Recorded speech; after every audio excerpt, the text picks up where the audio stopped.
kinaiya gayud sa Ginoo higalaigsuon.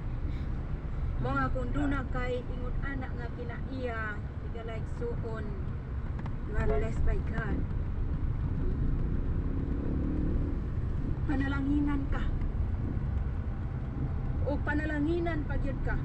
Tungod kay ngano nahimuot man siya. Nahimuot siya. Mao nga panalanginan ka. Unsay imuhang ang nasugdan karon. Nagsugod ka sa business, sa imuhang business. Tapos sa gyud na kay aron masulti gyud ka. Responsable ka nga pagkatao. Ug ang kinaiya sa Dios naa kanimo. No? Once mohimo kag mga desisyon nimo,